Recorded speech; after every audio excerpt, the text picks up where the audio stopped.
going to keep reading the Book of Three. We're now on chapter 4, which is the Gwythaints. Mellingar bore them swiftly through the fringe of trees lining the great Avern's sloping banks. They dismounted and hurried on foot in the direction that Gurgi had indicated. Near a jagged rock, Gwydion halted and gave a cry of triumph. In a patch of clay, Henwen's tracks showed plainly as if they had been carved. "Good for Gurgi!" exclaimed Gwydion. "I hope he enjoys his crunchings and munchings. Had I known he would guide us so well, I would have given him an extra share." "Yes, she crossed here," he went on, "and we shall do the same." Gwydion led Mellingar forward. The air had suddenly grown cold and heavy. The restless Avren ran grey and slashed with white streaks. Clutching Mellingar's saddle horn, Taran stepped gingerly from the bank. Gwydion strode directly into the water. Taran, thinking it was easier to get a little wet at a time, hung back as much as he could, until Mellingar lunged ahead, carrying him with her. His feet sought the river bottom. He stumbled and splashed while icy waves swirled up to his neck. The current grew stronger, coiling like a gray serpent about Taran's legs. The bottom dropped away sharply, and Taran lost his footing and found himself wildly dancing over nothing as the river seized him greedily. Mellingar began to swim, her strong legs keeping her afloat and in motion, but the current swung her around, and she collided with Taran and forced him under the water.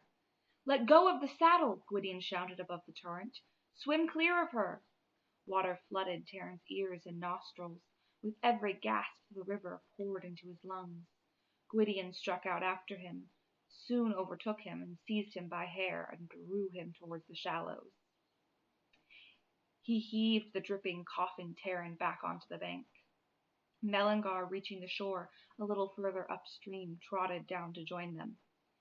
Gwydion looked sharply at Taran. "I told you to swim clear. Are all assistant pig keepers so stubborn?" "I don't know how to swim," Taran cried, his teeth chattering violently. "Then why did you not say so before we crossed?" Gwydion asked angrily. "I was sure I could learn," Taran protested, "as soon as I came to do it. If Mellingar hadn't sat on me—" "You must learn to answer for your own folly," said Gwydion. "As for Mellingar, she is wiser now than you can ever hope to become, even should you live on to be a man, which seems more and more unlikely." Gwydion swung into the saddle and pulled up the soaked, bedraggled Taran. Mellingar's hoofs clicked over the stone. Taran, snuffling and shivering, looked high towards the waiting hills. High against the blue, three-winged shapes wheeled and glided. Gwydion, whose eyes were everywhere at once, caught sight of them instantly. "Gwythaints!" he cried, and turned Mellingar sharply to the right. With the abrupt change of direction, and Mellingar's heaving bursts of speed threw Taran off balance. His legs flew up and he landed flat on the pebble-strewn bank. Gwydion reined in Mellingar immediately, while Taran struggled to his feet. Gwydion seized him like a sack of meal and hauled him on Mellingar's back. The Gwythaints, which at a distance had seemed no more than dry leaves in the wind, grew larger and larger as they plunged towards the horse and its riders. Downward they swooped, their great black wings driving them even faster. Mellingar clattered upon the river bank. The Gwythaints screamed above. At the line of the trees, Gwydion thrust Taran from the saddle and leaped down, dragging him along. Gwydion dropped to the earth under an oak tree, spreading branches. The glittering wings beat against the foliage. Taran glimpsed the curving beaks and talons of merciless daggers. He cried out in terror and hid his face as the Gwythaints veered off and swooped again. The leaves rattled in their wake. The creatures swung upward and hung posed against the sky for an instant, and then climbed swiftly and sped up westward. White-faced and trembling, Taran ventured to raise his head, and Gwydion strode to the river bank and stood watching the Gwythaints' flight. Taran made his way to his companion's side. "I had hoped this would not happen," Gwydion said, his face dark and grave. Thus far I've been able to avoid them." Taran said nothing.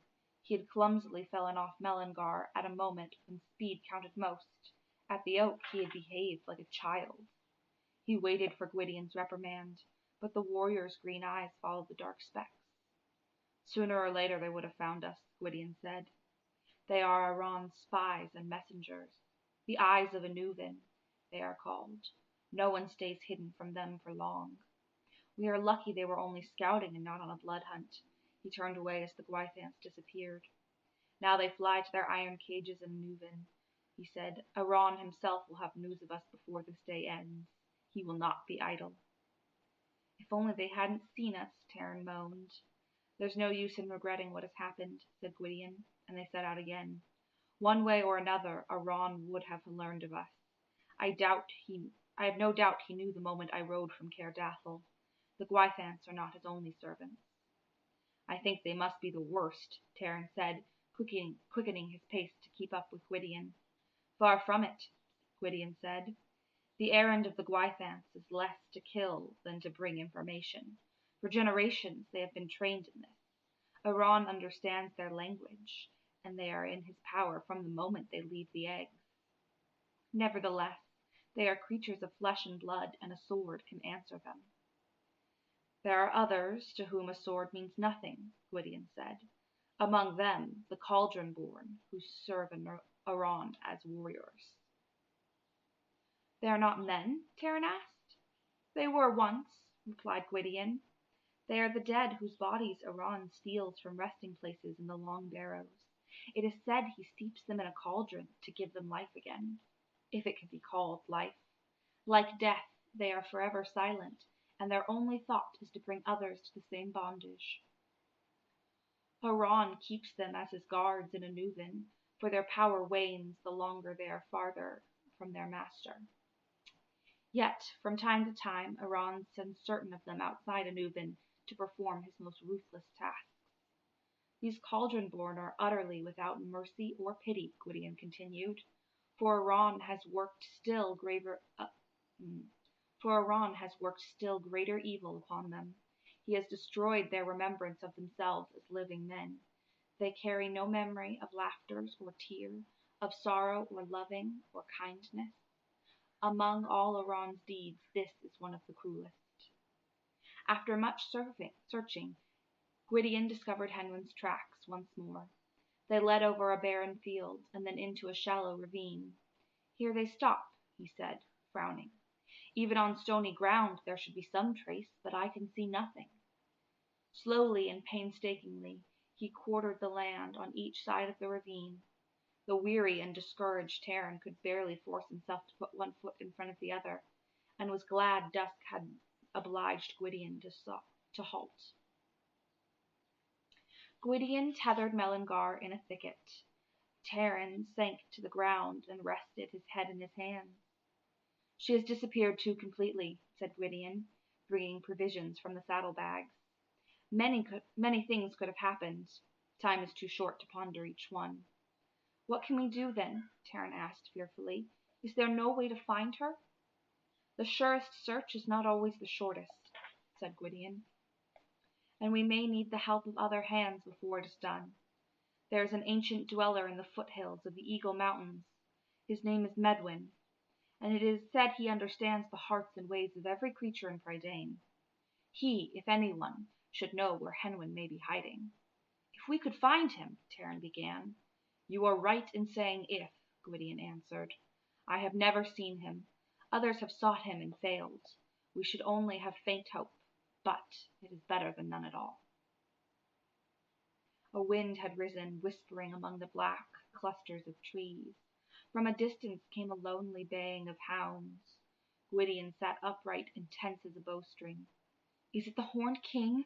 Taran cried. Has he followed us this closely? Gwydion shook his head. No, hounds bell like those. Save. Let's try that again. Sorry, I just woke up. I'm a little tired. Gwydion shook his head. No hound bells like those, save the pack of Gwyn the Hunter. And so, he mused, Gwyn too rides abroad. Another of Iran's servants? Asked Taran, his voice betraying his anxiety. Gwyn owes allegiance to no lord unknown, even to me, Gwydion answered, and perhaps greater than a wrong. Gwyn the hunter rides alone with his dogs, and where he rides slaughter follows. He has foreknowledge of death and battle, and watches from afar, marking the fall of the warriors. Above the cry of the pack rose a long, clear notes of a hunting horn. Flung across the sky, the sound pierced Terran's breast like a blade of cold terror. Yet unlike the music itself, the echoes from the hills sang of less of fear than of grief. Fading, they sighed that sunlight and birds and bright mornings and warm fires, food and drink, friendship, and all the good things that had been lost beyond recovery. Gwydion laid a firm hand on Terran's brow. Gwyn's music is a warning, Gwydion said. Take it as a warning, for whatever profit that knowledge may be, but do not listen overmuch to the echoes. Others have done so, and they have wandered hopeless ever since. A whinny from Mellingar broke Terran's sleep, as Gwydion rose and went to her. Terran glimpsed a shadow dart behind a bush. He sat up quickly. Gwydion's back was turned. In the bright moonlight, the shadow moved again. Choking back his fear, Terran leapt to his feet and plunged into the undergrowth. Thorns tore at him. He landed on something and grappled frantically. He lashed out and seized what felt like someone's head, and the unmistakable odor of wet wolfhound assailed his nose. "Gurgi!" Terran cried furiously. "You sneaking—" The creature curled into an awkward ball as Terran began shaking him. "Enough, enough," Gwydion called. "Do not frighten the wits out of the poor thing." "Save your own life next time," Terran retorted angrily to Gwydion, while Gurgi began howling at the top of his voice. "I should have known the great war leader needs no help from an assistant pig keeper." "Unlike assistant pig keepers," Gwydion said gently, "I scorn the help of no man, and you should know better than to jump into thorn bushes without first making sure what you will find. Save your anger for a better purpose." He hesitated and looked carefully at Terran. "Why, I believe you did think my life was in danger. If I had known it was only that stupid, silly Gurgi." "The fact is, you did not," Gwydion said. "So I shall take the intention for the deed.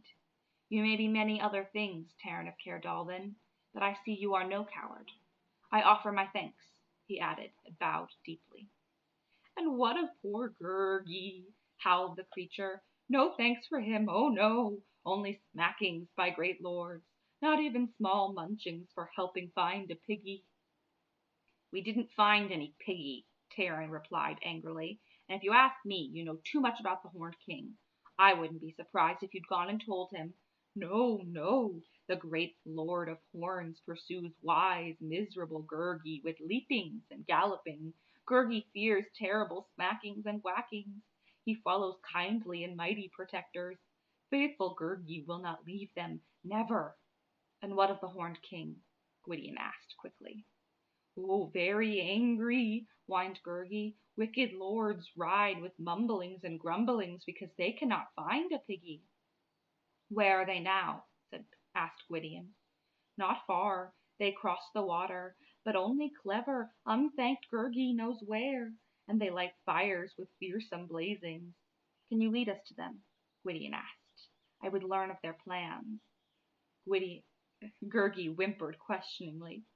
"Crunchings and munchings." "I knew he would get around to that," said Terran. Gwydion saddled Mellingar, and clinging to the shadows, they set out across the moonlit hills. Gurgi led the way, loping ahead, bent forward, his long arms dangling. They crossed one deep valley, then another, before Gurgi halted on the ridge. Below, a wide plain blazed with torches, and Terran saw a great ring of flames. "Crunchings and munchings now?" Gurgi suggested. Disregarding him, Gwydion motioned for them all to descend the slope.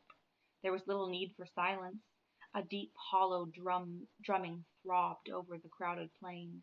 Horses whickered, and there came shouts of the men and the clank of weapons.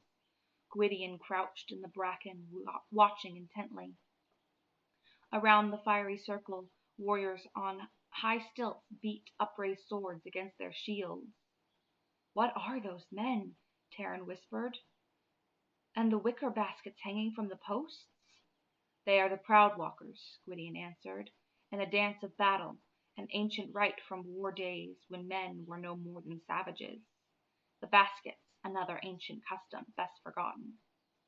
But look there, Gwydion cried suddenly, the Horned King, and there, he exclaimed, pointing to the columns of horsemen, I see the banners of the Cantref Reged, and the banners of Dow Glendon, and of Mar, and the Cantrevs of the South. Yes, now I understand. Before Gwydion could speak again, the Horned King, bearing a torch, rode to the wicker baskets and thrust fire into them. Flames seized the osier cages, and billows of foul smoke rose up skyward. The warriors clashed their shields and shouted together with one voice. From the baskets rose the agonized screams of men. Taran gasped and turned away. We have seen enough, Gwydion ordered. Hurry, let us be gone from here. Dawn had broken when Gwydion halted at the edge of the barren field. Until now he had not spoken. Even Gurgi had been silent, his eyes round with terror. This is part of what I have journeyed so far to learn, Gwydion said. His face was pale and grim. Iran now dares try a force of arms, with the Horned King as his war leader. The Horned King has raised a mighty host, and they will march against us. The sons of Dawn are ill prepared for so powerful an enemy. They must be warned. I must return to Caer Dothel immediately. From the corner of the woodland, 5 mounted warriors cantered into the field. Taran sprang up. The first horseman spurred his mount to a gallop. Mellingar whinnied shrilly, and the warriors drew their swords. And that is the end of Chapter 4. Next time we'll be back to read Chapter 5, The Broken Sword. Ooh, then it's Chapter 6. I love Chapter 6. I'm still really enjoying reading this to you guys. I hope you guys are enjoying listening to it. I love this book so much. It's so, like, spooky and heroic and, like, just feels really big. That's what I remember when I read it as a kid. Everything just felt, like, huge and great, and it was this vast world that I loved to delve into. Yeah, so I hope that you're enjoying it the same way that I did. I'll see you next time for another chapter.